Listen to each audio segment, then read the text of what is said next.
leaks coming out saying players aren't happy with Ronaldo. Manchester United have finally given up on their pursuit of Frankie Jong, which is interesting because they're saying they've given up on De Jong because he doesn't want to come, but he didn't want to come 3 months ago. So why do we spend 3 months on the deal? Interesting, but most importantly, former Manchester United director Michael Knighton guarantees his consortium will be placing a hostile bid to buy the club very shortly. And there's something going on with the Glazers right now. Not just the fans are turning on the Glazers, but the world is turning on the Glazers. The media are turning on the Glazers. Gary Neville's coming out publicly and speaking. Sky's coming out publicly and speaking.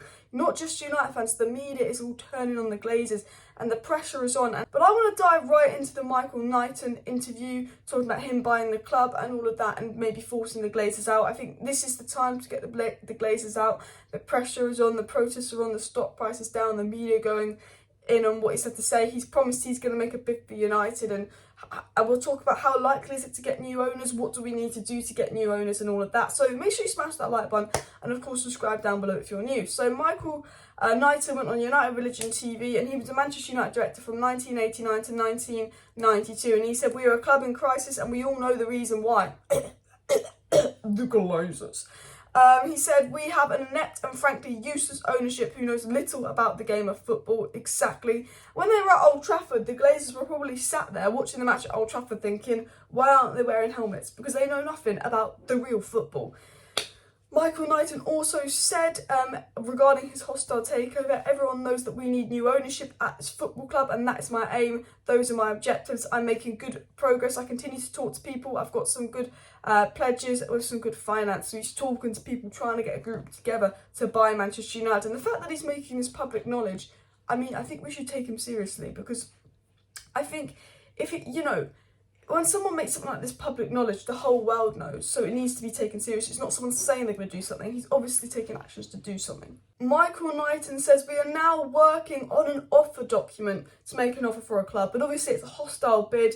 And Knighton explained what hostile bid is. He said, "That simply means the club isn't officially for sale, but my intention is to present these owners with a legitimate and potent and proper commercial offer to say, you've run out of the road, it's time to go because your time's up." So he's getting a group of people together to try and make a bid, a hostile bid to get the Glazers out of Man United. So even though we're not for sale, he's going to offer them something that hopefully they won't reject. But, they're fucking Glazers, you know what they're like, awful people. Michael Knighton also said, "I'm speaking to the right people and we've got some good people on board and we will make a formal hostile bid." So he's actually saying he's going to make a bid for Manchester United. He's seriously interested in buying Manchester United. And this guy is serious. He wouldn't be saying all this publicly if he wasn't serious. The question is, he can do all this, but as he said, it's a hostile bid because United aren't for sale. He can do all this, but we don't know if the Glazers will accept.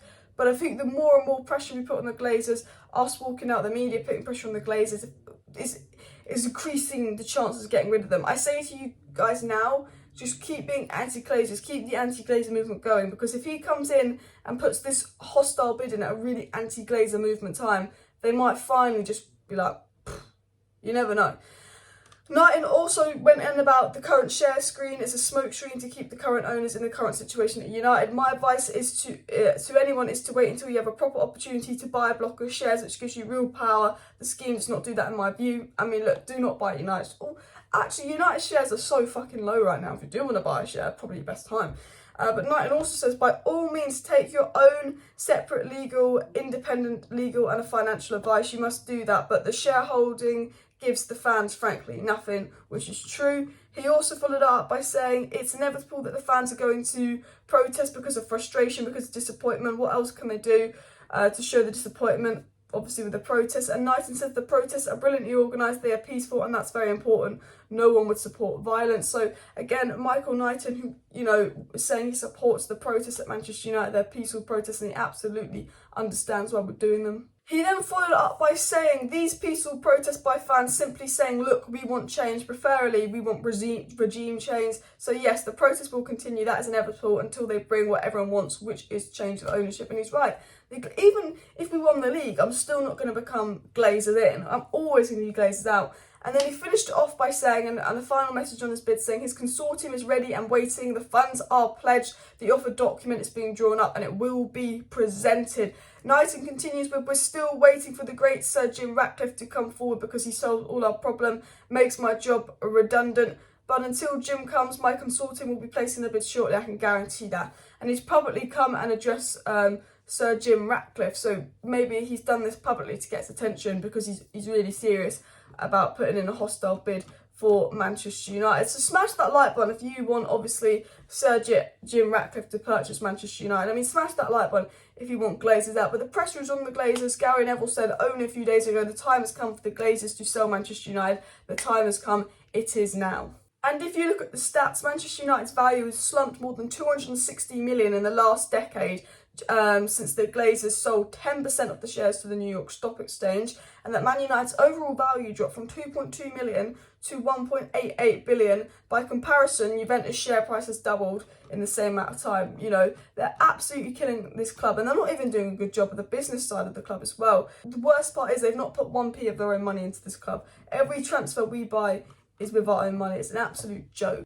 Now, an interesting report came out from The Sun, and yes, it is by The Sun, so take it with a pinch of salt, but it is by one of The Sun's better journalists, saying Manchester United players are becoming increasingly annoyed by Ronaldo's antics, and a number would prefer if he left the club rather than the current impasse between the player and the club going on. Apparently, Manchester United fans are not Manchester United fans, Manchester United players are annoyed by the Ronaldo situation and publicly wanting to leave and feel a bit unsettled. And to be honest, if this is true, just fuck off. Like, stop these leaks, just fuck off. Because we know there's United players that don't like Ronaldo. We know there's United players that Ronaldo's come in and they don't like how Ronaldo took control of the dressing room. We know there's a lot of United players that don't like Ronaldo. I don't agree with how Ronaldo's going about wanting to leave, but if Ronaldo leaves, we're fucked. Because who scores goals if Ronaldo leaves? Because Sancho, Rashford, Martial and Alanga provided fuck all the last 6 months of the season. So did Bruno Fernandes. No one will do anything if Ronaldo leaves an attack, so we need Ronaldo to stay. You know, obviously, I don't like how he's handled the situation. I 100% agree, but the fact that leaks are coming out saying that players are annoyed at Ronaldo and they want him out and all of that, it's just so toxic. Get over your Ronaldo agenda. Yes, he criticised you. Yes, he took over the dressing room. Get over it. Stop leaking stuff. New manager tenor. We do not want to repeat last season. Get over yourself.